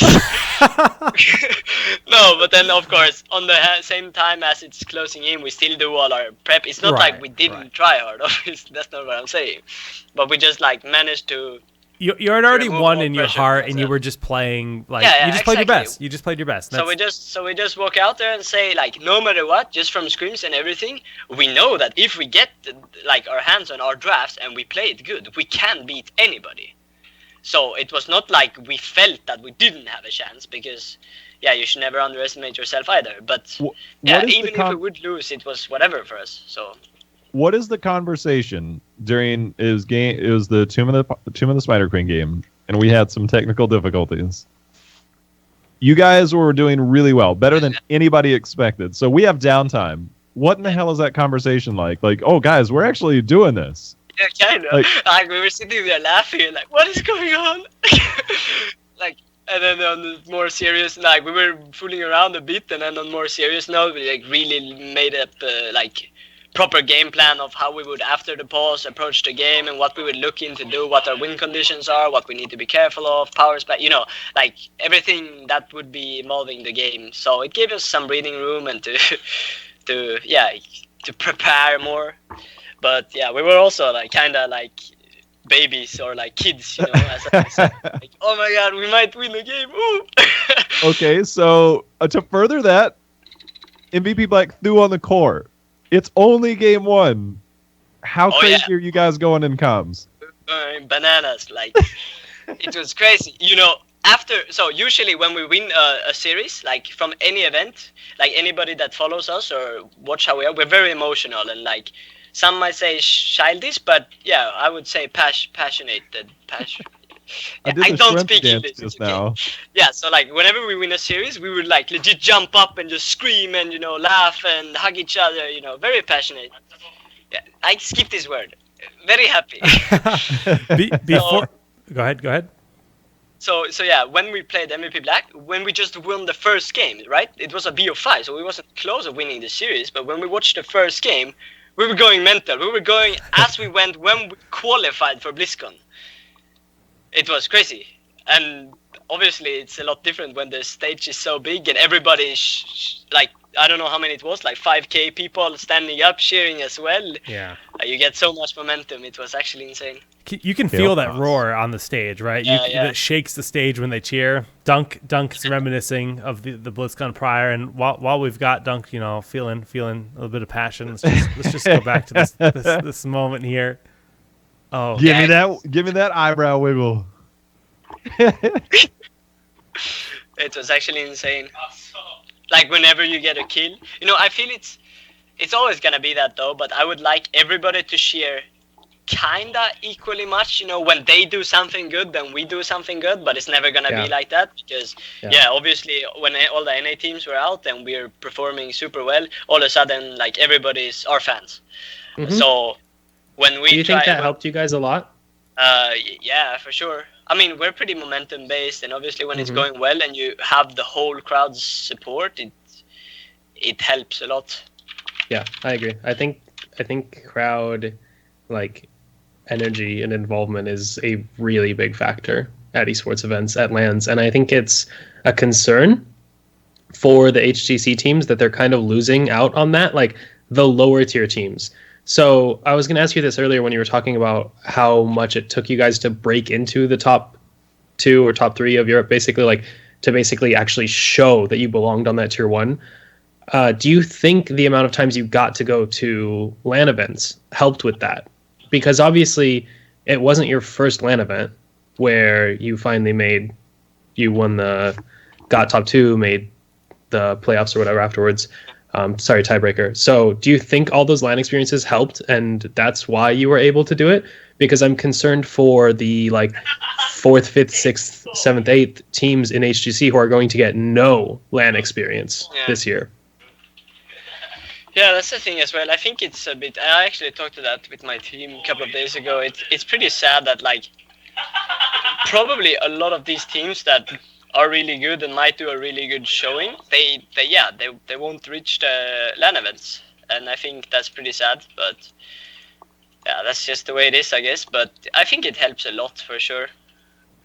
Yeah. Because just from the first events, like I was always nervous, but I was nervous like before it actually started, and nervous like the first game, 10 minutes of the first game, and then after that you're just like, you're in the zone. So at that point you're completely fine. But it's always before it starts and everything, and I feel pretty much everybody that's coming to an event for the first time or even the second time will be nervous. Yeah. So it helps for sure, because especially like. Yeah, when they reach, if you manage to clutch it top 3, that might be the only event you actually attend to since the HGC format, and then you haven't really been on any events, that can just, like, maybe you just finish last then because, you have no LAN experience. It's interesting, though, like you know, the I guess the problem is, for some teams, not problem, but the downside with this format is just, those LAN events are community building. You get to put a name to the face of a lot of people you haven't met before, and that's you get to make fans. Yeah, you get to make fans, but you get to make friends with the other teams too, and I think that's a big deal. Which is why I'm so glad Blizzard did that summit right before HGC, because all the teams did get to go fly out and meet each other. Chew got his free ride, then he said, "No, I'm done." That was cool. The call outs, and it was it's good for the community, but I still think the HGC format moving forward, like, although it might be difficult for those teams that might not have been at a LAN yet, still for the better. Oh yeah, it's still a huge is for the upgrade. better for sure. Yeah. My first event was about a year ago at Heroes Hype. Not Heroes Hype, but Heroes Rising. I didn't know anybody. I remember I was there like the first morning. I walk up, I was like, "Oh shit, there's Dunk Train!" Like nobody knew who I was, and I did the de facto. Like I have no idea what I'm gonna say, so I'm like, "How was China?" Like what? Like that's what you're gonna ask? Come on, JHow. Yeah, that's funny. 8 months later, I'm eating a steak dinner with Dunk in Seattle. Oh man, I'm so jealous of the cider bar you guys went to, but that's for another time. No, that was just a steakhouse. There was no. Well, there was a cider bar you went to, right? All right, that's fair. Anyways, so looking at the European side of things, I mean, did you watch any of the Open Division, Quack? Yeah, I watch my friends, like only in EU, so I watch my friends that are competing. Team Ma. Yeah, I mean, can you tell us anything about them? Because they got second place in the Open Division qualifier, and I knew nothing about them, honestly. I mean, I know they're full Swede, so it makes sense you're friends with them. Yeah, I mean, it's actually, first of all, I should whip it out here, because otherwise they're going to team message me in just a second. It's Team Moa. Moa. With Moa, yeah. Moa. It's Swedish letters, but they were not allowed to use that, but yeah. I mean, what does it mean? Moa, it means like, oh shit, this is actually, I like feel good. Feels good, man? But it's, yeah, kinda. Feels good, man. Team feels good, man. Okay, yeah, let's just say that. It's an easy way. Feels good when you're able to whip out moi. Yeah, that's what you say. Like, how are you feeling? And you just, but I can't say it in English. It would sound stupid as fuck. So let's just leave that. It feels good, man. That's basically what it means. But yeah, I mean, I played with Shiku in Pirates in Pyjamas, which was my like debut team in HOTS, I guess, where we managed to qualify with Smexy as well, where we managed to qualify for Prague. And from there on, yeah, we joined Fnatic and everything. But I played with Shiku back then, and like he's been very on and off. And then we have like Suris, who is a friend that I played shit tons of League of Legends with. Was similar to my skill level in League, so he's a pretty good player. And yeah, they just haven't like, yeah, they didn't have the same success, but I feel they didn't try as hard. And at this point, it's fairly hard to find players, you know, when all the teams are already settled. But I think they're giving a decent shot at the open division now, and I feel that they will. Yeah, I don't know the rest of the roster pretty much, but like I feel that they will be able to be top 3 within the open division for sure. Wow. Yeah. Well, the one team they lost to, I just want to highlight them because it's a lot of faces we know here in Heroes of the Storm. That is Team Zealot, you know, Shadowlink, Athero, Zarmany, Poik, I can never say his name properly, and Grand Piquete. I'm totally showing the rooster right now. I thought I had production on lockdown, but yeah, I mean, they played it really well. BKB with Lat Russia or whatever, Latru, whatever their team name is. They got third place in, you know, with 2-0 in the fourth place match. So good to see BKB. You know, spoilers, guys. He's going to be on the show soon. I'm talking to him. He's on the up and up. Come back. You know, BKB, former TownHall host here with Dunk and I. Trying to get him on next week, but it's good to see some familiar faces like BKB coming back, you know, rejoining the game, and Team Zealot definitely a contender for the Crucible later this year. Yeah, but Team Mao or Moa or Moa, brorsan, kom igen nu, vakna. Yep. Yeah. Yeah. Mm-hmm. Mm-hmm. No, but yeah, that team is pretty good. I think they will like for sure contest the current HGC teams, like the bottom tier teams in the HGC. So from 6 months from now, or is it 6 months? No, it's not. Like It's not 4 6 months from When now. the Crucible, okay, for 4 months. Yeah. So I think they will probably, but then yeah, I don't want to say too much because 4 months is a lot of time.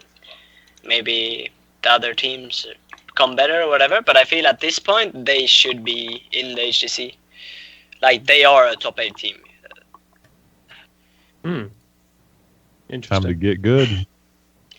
It's just looking at the names, a lot of people would maybe assume that as well, or like don't understand why they're not in the HGC if they Right. haven't followed everything that happened. I mean, Athero didn't even get a chance to qualify for the HGC, so That's true. that's pretty sad. Well, Yeah. he's a talented guy, and you know the whole Dignitas thing is like it's whatever.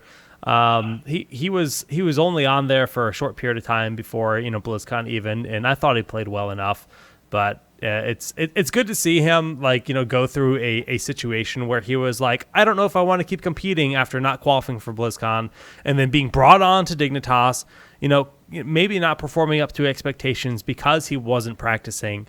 And then continue to compete. I think that's the most important thing, to see him be removed from Dig and still pursuing that goal.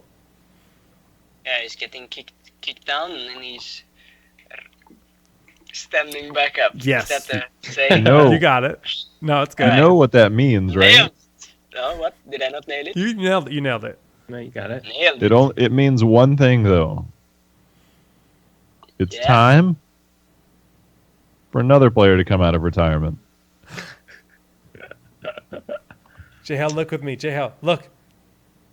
The other way. I'm- Other way. I'm very confused. I'm sorry. I was talking about J-How. Arthalon. Oh. Yeah. Wait, what was I looking at? Nothing. Oh, okay.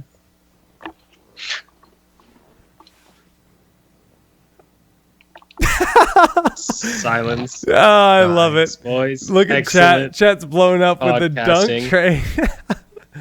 Everyone wants Dunk. it. Actually, I'll show people saying Dunk Hold on. making NA great again. Hold on. What? Right What's up? here, right now. Dunk. Oh If God, I could, again? If I could sponsor you a team, would you play on it? What do you mean sponsor? Wait, me? wait, What If I does that could even get you a mean? sponsor, Would you So- practice No. 2 hours a week to be a pro player? I don't know if I 2 can commit that hours much a time, week. man. Listen, I'm gonna. That's I'm why gonna. NA is not good. You're right. Do you remember I found the sign like when BlizzCon wrapped Yeah, up? I found the yeah. sign on the ground. I brought it home Made with you hold me it up. in I my took a luggage. picture with it. Posted it on my Twitter account at JHow Gaming Plugs. and said, "Dunk, make NA great again." Yeah. Can I put him on yeah, the spot? Can I say, would you ever consider it? Not a definitive yes or no. Would you ever consider competitively playing Heroes again? I consider a lot of things, JHow. All But right. I don't know. I'll slip you a few fives next time I see you. We'll make this work. I will make Okay. Team Arcane 8 a thing if Dunk will captain it. I'll say that. Anyway, about the HGC that are actually happening. That's fair. So let's switch over to NA, where we do have our HGC results here and the standings so far for the league. Now, looking at it, I think one thing a lot of people will be impressed and surprised about is the fact that Team 8 presently sitting 2-0 in the standings. This is a team that looked okay in the qualifiers, but they did not qualify until the last qualifier. Since then, Chu-A opted to not pursue being a pro player, decided he wanted to focus on streaming, and because they wanted to go try hard. Team 8 has a team house in LA. They are moving in together. I don't know if they have a sponsor or a financial backer or whatever to help them, with this endeavor. But I know Glau was saying they're all moving into a new house. I don't know if it's the whole team or what. Have they stated that? Do you guys know if it's the whole team? I have no clue. Okay. I don't think I don't know. Still knowledge. But I know Message somebody. Glau has moved to LA and everyone is moving in, and it might not even be his team directly, but I suspected that much at the bare minimum, but I could be wrong. Anyways, 2-0. Gale Force 2-0, which I think is a little bit more reasonable. Now, let's talk about storylines here. Gale Force called out Naventic right before HGC. These teams have always had a rivalry. They called them out, and Udall, this was Udall specifically, said, we are going to beat them convincingly. They 3-0 rolled them. And They gave him the hands. dude, that's... Yeah. They showed him who's boss. Like, that was not close. And even Tempo's match against Naventic, like, literally the 2 games that Tempo lost were, like, late game horrific throws. Right. Like, they were easily on their way to a quick 3-0 as well. So this is where I call JHow out. I say, JHow, you were looking at Tomster as your boy to be a... Whoa. Go ahead. Yeah. You said Tomster's your boy to watch. You said he is the absolute monster house of HGC that you think is going to rise from the ashes, basically. And I don't know that he's the issue, but Naventic did not look like a top 3 NA team. They had signs. Okay. Now, somebody brought this up in the open division last night. I think that them as a team have a few things to work out, and I don't think they're far off from it. I don't know whether that was just from, just getting over the few speed bumps or getting through like a few things, or maybe they haven't practiced as much, which I don't think is the case. The issue wasn't Tomster. The issue was their approach to some of the fights. I feel like they forced some of the things that they might not necessarily been as prepared for, and they found themselves a little bit behind. I think a few early game fixes will help their later game. I think they're still an excellent team fighting team, which I think will improve. I don't think he was the problem, and I think he actually had some really good plays. And there was a few, like, everybody makes mistakes, but like I didn't see any glaring mistakes. There was one in particular, I think on Braxis maybe. But in terms of what he was able to do in the opportunities that he was given, I thought it was actually really well done. What do you think about Naventic as a team, though? Like, Tomster's performance might have been okay. Zuna, he made some plays. He definitely carried his weight in scenarios. But overall, as a team, like, it wasn't terrible, but it's almost surprising to see them 0-2. Considering there was a point where they were number 1 in NA. GFE, they played Tempo in GFE? Am I correct? Mm-hmm. So that's a hard weekend, right? We do need That's a hard weekend. That's like, Tempo and GFE arguably number 1 and 2 in North America right now. So like seeing Naventic at 0-2, I just want to put it out there. That's like Misfits could be 0-2 right now too, based on their weekend they had. They're 2-0. They played very well this past weekend. But Quack, did you watch any of the games for NA, or is NA just not worth your time? Yeah, I watched some of them, but no, it's not really worth it. No, I'm joking. You laid Just it up. cut it right there, clip it. Somebody go post that on I was Reddit. It's already a joking. thing. Already a thing. NA's, they're fun and they try. That's even Just worse. cut out what I said. Clip those two pieces together. Do your friends like have shovels to help dig you out of your own hole No, already? I'm just joking. I think most of the people know I'm a jokester though, so it's okay. I don't know what a yolkster is in Swedish, but I know that you're about to get That's the yellow part of an egg. No, I can get out from that one. Everybody knows I'm just memeing. We want the NA and EU drama. It's more fun this way. That's true. I mean, it would not be fun if they don't try to say, EU, we're gonna beat your ass, and then they go 0-3 every time. It wouldn't be fun then. We keep it in our own region. We don't Back have in to my go day. overseas. And I didn't lose to you. That's all I'm saying. Okay, I'm just gonna stop. Did you have an actual question? I guess. I mean, of the games you watched, what did you think? Oh yeah. I just like the thing I feel the most is like the drafting difference. I just feel it's so hard to relate to because I don't understand half the time what is going on when they're drafting. Because, and I'm not saying that because I say that EU meta is way better. But it kind of is. But it's just like I don't know how. Because obviously, if we were playing in NA, we wouldn't be playing the same meta as we are right now because we have to adapt to the meta. So somewhat, the best teams are kind of controlling the meta, but I don't know. It's just fun to watch how different it is from EU, and I don't know. Because we don't at all seem to be playing the same stuff. Like there's always gonna be some picks like ETC, Falstar, Tigers, that they're always gonna be played and seen. But like in theory, or in general, it's not even close to being the same meta. And that's the most interesting thing. Yeah, I think it's super cool, actually, like seeing these huge differences with, we talked about the meta discussion earlier with Gul'dan and the prominence he sees in NA far more common than EU.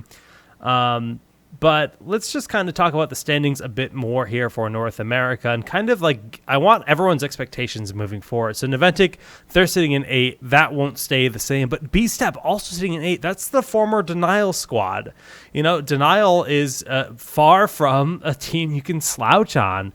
And I think Team Freedom, Team No Tomorrow, we kind of expect them to be in that lower end because they're the ones that aren't expected. They came from the qualifiers. They don't have the same kind of notoriety to them to some of these players within their squads. But how do you guys expect the top 3 in NA to look based on what we've seen so far? I have no idea. No clue. Me personally, I think Gale Force, after the weekend that they had and the teams that they beat, are definitely pretty much a shoo-in for top 8, barring like something catastrophic. Top 8, yeah. Top 3, I should say. Sorry, 3's look like 8s. Team 8, Arcane 8 can't be not top 3 at this point. Yeah, at this point, that's pretty much a given. But like B-Step and Naventic, if you're talking top 3 going to mid-season clash in 5 weeks or 6 weeks, whatever it is from now, that's not likely. That is not likely at all. That's tough. That's we're talking about this as like not only the chance to win more money, but LAN experience, like the travel, like the whole 9 yards. I guess I should say, so you run into a point now because the mid-season clash obviously is what everybody plays each other once. Is that what is it? What is it for the first? I think so. Before mid-season, they all play each other once, right? Yeah. So you run into this thing to where now you have to rely on maybe a small upset or two. Like nobody's really going to say superstars. You don't expect them to be top 3, but now it's a possibility that they have an outside shot because the top 2 of the top teams that we would have assumed early on were 2 out of the at least 3 or 4.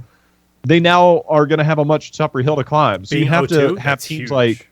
You have to have the middle teams start taking games off of each other, start taking series off of each other to make that a more realistic possibility. But the thing about that is, this is why the league is such a huge talking point, is that you now have storylines for for the next 5 weeks is that every series will count. It's not like top 3 teams just done. We're moving on. Right? That's why I love the league, is that you have this opportunity to debate, like Tempo Storm, you expect to be there, but who's going to be at 3rd spot? And you have big names. You got really big names for that one spot, and there's going to be a lot of good series that will determine that. Yeah, Ooh, I think you nailed it. I'm excited. It's gonna be really good. Oh, what is going on here? I mean, I don't really have anything to say about any. Not fun, because I want to fire shots again. It's just because it's so late for me. So usually, like, I catch a couple of games before I fall to sleep. So I don't have any real insight on, how the teams are doing in general, and who seems the strongest and stuff like that. So I can only look at the scoreboard and catch a couple of games of the teams I want to pay attention to. So. No, that makes perfect sense. It's interesting.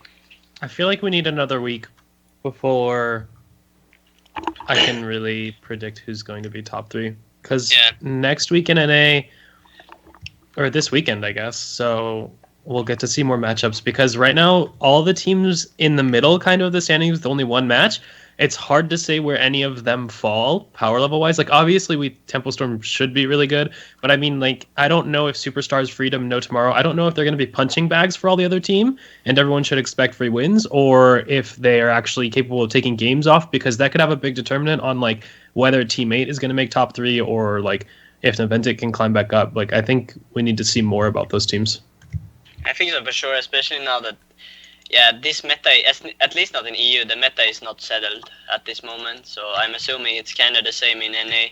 Yeah. Like especially all the top teams have some slightly different approach of the meta, and whoever like does it better will come out on top at this moment. But like I feel in 1 week the meta will be more stable.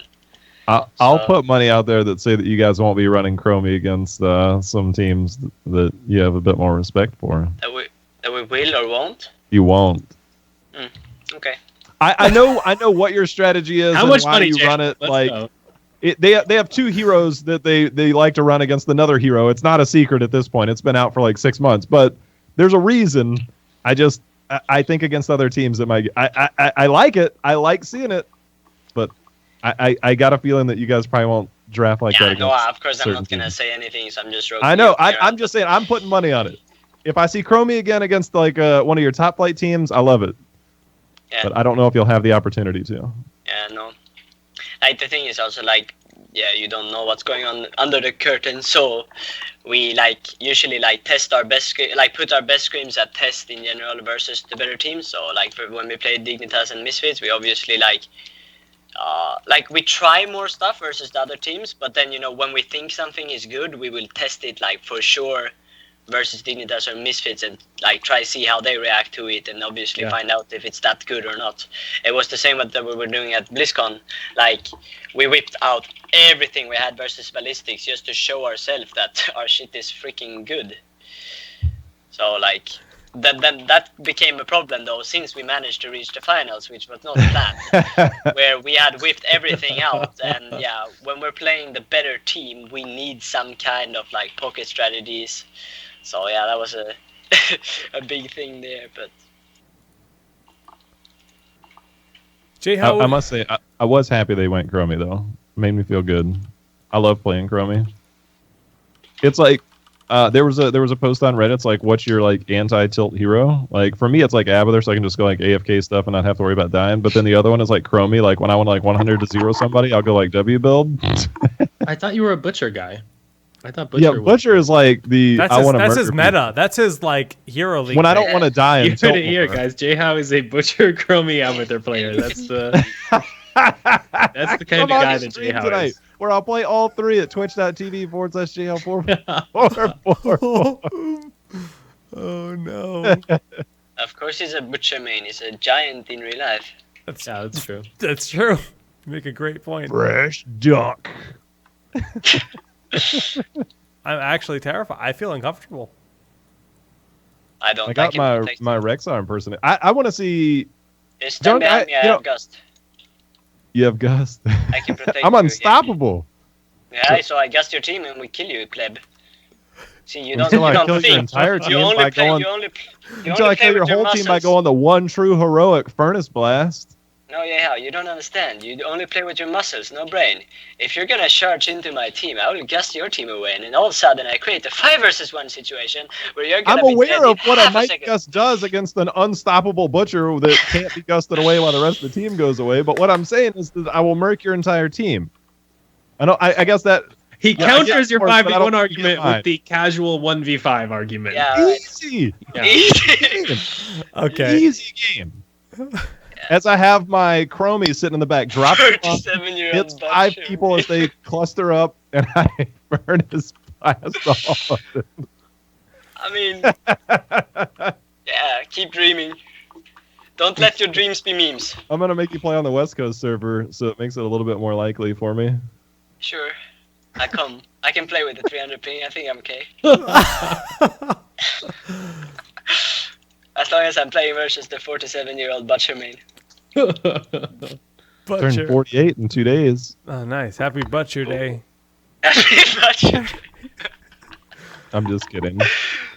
Okay, let's go ahead, and before we go to viewer questions as we're wrapping up for tonight, let's quickly do some plugs. So plug number 1, we do have our Patreon that we launched last week, I think it was last week, yeah, because Dunk wasn't here. So we launched this new Patreon account. Thank you to all the patrons for contributing and helping us make amazing content and look to keep growing TownHall Heroes. That is TownHall Heroes at patreon.com/TownHall Heroes. We are going to transition to viewer questions in just a moment. Since our Patreon is brand new, we will do that from Twitch chat. But if patrons do have questions, there is a Patreon Discord for all patrons involved where we will be doing viewer questions in the future. Additionally, I just want to plug the tournament series that I'll be casting next week. I haven't picked my co-caster yet. I actually haven't even asked anyone, so we'll still have to figure that out. But we do have the Arcanum, a new North America tournament series happening the Tuesdays alternate of HGC Open Division. So it'll be the same days as EU, but obviously a very different time frame. So EU will have wrapped up. And we've already got 14 teams signed up. Not too shabby considering this is just a small open event. $250 for the season finals, $100 a week when we do it. It's small compensation, but there's the cat. He shows up at least once an event. She does. And you can sign up for that. Just go to arcane8.com/arcanum to find all the info for the season details. In Season 2, I've already got it all scheduled out, planned out. We're talking to sponsors. We're going to tie Bloodlust into it. Should be a really fun event for summer. And I'm looking at getting involved in running stuff for Europe as well. But I want to make sure I'm doing it properly and making sure it's the optimal scenario for everyone. Oh, the Korea top 8 qualifiers finished last week. I actually have not been following Korea. I'll be completely honest with you. So I need to catch up on that myself. If the qualifiers did finish, I know those were. I saw Wolf post a few Reddit posts. Did you see a Wolf was in a Maxim magazine in Korea? I did see that in his Facebook. What? Yeah, he was in He's Maxim. a good-looking Korea. man. He was in Maxim Korea. About being a foreigner, probably. Probably. He's been in like blogs and stuff about loving noodles and like posed in hotel beds with like tons of like packaged like ramen noodle containers around him. Like he's so funny. Like it's completely like it's like sarcastic serious for him, and it's hilarious. It's so cool. I'm jelly. That's all I know. Love me some Wolf. It's good, dude. Could we consider future 1v1 formats for tournament series where we have Quack versus Invincible Butcher mains? Oh, dude, listen, Quack. I will play on EU servers and throw down 1v1 with you. Sure, fam. Anytime. All right, hold on. I'm logging in. You have my VTag? Should I send you? Huh? We can do this right now. Yeah, we can do this right now. I'll cast it. Dunk, you want to cast their 1v1? Yeah, it'll be great. Quack will just run around away from JHow until Quack falls asleep because it's too late over there. Yeah, I'm actually. That's right. He's like going to be falling asleep. He's like, how do you run away from Butcher? I'm so tired. Nah, I'm actually really tired. No, that's fair. So that would be a way to win it. Pre-Johns. Sorry. I mean, I'll give you a decent amount to practice. I'll meet you at BlizzCon and we can have this legendary Oh, 1v1 at NA, Judd. It is NA. There's your no practice. home. 2 hours. 1 hour. 2 hours. 1 hour. 1 hour. 1 hour all year, and that's all I need. Yep. Alright, fair enough. Okay. Fear. I'm just monitoring chat to see if there's anything interesting that pops up in the questions. KR qualifiers weren't allowed to be streamed. We'll have to wait till HGC Korea proper starts. That's a good point. And obviously that'll all be updated on heroesofthestorm.com/esports. Currently, China and Korea are empty. Once those are in full swing, we will talk about them a bit on the show. The show has always been NAE focused. Just because it's really hard to cover everything, I think is the primary reason. But we'll try to, especially now that HGC is becoming a little bit more universal with all of that. We'll try to talk about China and Korea a bit more, especially if there are, bigger events happening and so on and so forth. JHow does have the same birthday as Zoya, yes. And where does the Schwimpy rain dance celebration come from? I have no idea.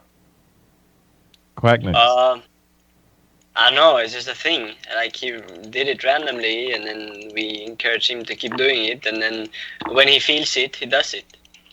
My favorite part was I was there. I was actually like right off camera that they have the video of. I'm holding my phone recording you guys celebrating, like right on stage at Gamescom. And obviously there's the Kel'Thas moment.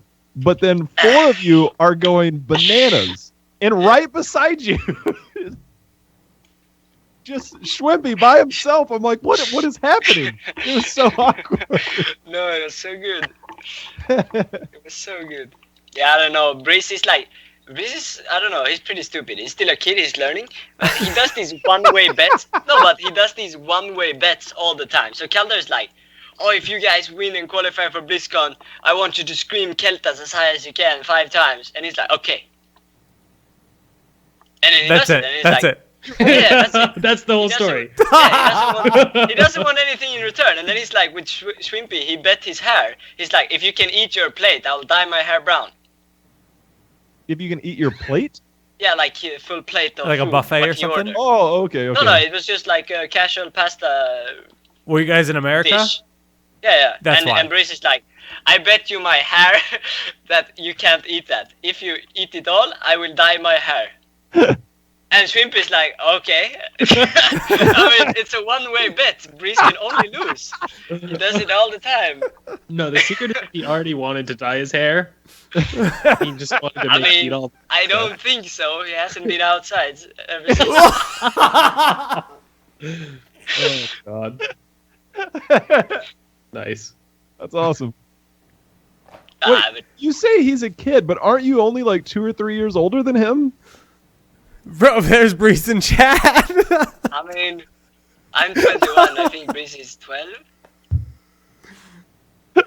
Breeze is in joking. chat. Yeah, I think it's time we're- for you to start saying words. No. He's actually like very mature. What is that laughter? He's actually really mature when it comes down to like the real deal. But he has some stuff to learn, especially when it comes to betting. I bet he's probably messaging you on Skype. I bet you that you won't. Wait, what? I bet you. Yeah, probably. Soon PM. Well, I think that's a phenomenal note to wrap up the night with. And I just want to give a thank you to all you guys for joining us tonight on Town Hall Heroes. Everyone that tuned in, and Quack and JHow joining Dunk and I. Quack, shout-outs, man. Where can everybody follow you? Do you stream a lot? Like, what's the deets? Oh, okay, so I just want to say thanks to all the fans in general for being so supportive over the past year and everything. It's very much appreciated, and it helps a lot. It's really nice to have a community behind you and so on. And you can reach me at Twitter. I think I can see it on the stream at Fnatic Quack. I wasn't 100% sure about that one. And then I tend to stream a bit. Now with the HGC has been starting, and I was sick for 2 weeks pretty much, so I haven't been streaming so much, but the plan is to stream a couple of days every week. So yeah, if you want to follow that, you can do that at twitch.tv/QuackNiix. Give that man your follows. JHow. Yes, please. I'll be streaming tonight where I'll play Abathur, Butcher, maybe Chromie, but definitely the first two. And then, in all seriousness, I've been putting in a lot of work on YouTube and doing a lot of videos there. For those of you that don't know, I actually used to just do a lot of Diablo videos. That's kind of like, I guess, where a lot of this started for me. But I've been doing a lot of Heroes videos lately. I'm just scratching the surface of things that I want to do. So I've got a lot more coming there. So if you guys want to support that, super appreciated. It's just literally youtube.com/JHow Gaming. But any support is good support, so I appreciate it, including the opportunity to be on here again. So thank you. Well, thank That's you. really good, JHow. I should learn. I don't have my casual sellout starter pack ready. Yeah. Oh, no, I just read a script. Oh, yeah, okay. My publicist wrote that for me. Can you send it to me? Yeah, just copy paste all the JHows out of it. Somebody for QuackNiixes. I think I talk for a living, like do YouTube videos and I talk about Heroes. So experience, bro. Alright, I'll get there one day. Experience. Esports. Dunk Train. Yeah, so I've just been trying to stream more to produce content. I was really sick the last week, obviously, so I missed a week of streams. So thanks to all the subs who bared with that. We'll go with bared because that's the funniest one. Bearded with that, yeah. And came back, but we should be streaming again regularly this week and in the future. Of course, at twitch.tv/dunktrain. That's really cool, but can I ask you a question? Yeah. Is that like real content or NA content? It's NA content. Ah, okay. Yeah. I heard EU doesn't have any. Outside of Kendrick, you should go thank him. Oh, that's true, actually.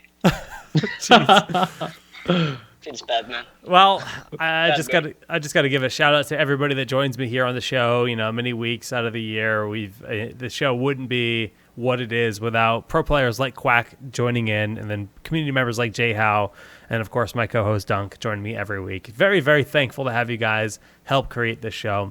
133 episodes strong, and of course, guys, be sure to sign up for not only the Open Division for North America and Europe, but we have arcane8.com/thearcanum once again to plug our new tournament series. Registration is totally free if you're free next Tuesday night. It's a one-night event, and it will be quite quick as the first few rounds will be best of one. So we're not going to be going until 3 a.m., something I wanted to avoid myself for East Coast times. Bit of a shorter event, but it should be a lot of fun. GG's to everyone in HGC this past weekend. Looking forward to another awesome week. And I guess we'll be back next week to cover week 2 of HGC and whatever other sweet news we get here in Heroes of the Storm. GG's, have a good night. Sounds good. Thanks for having me.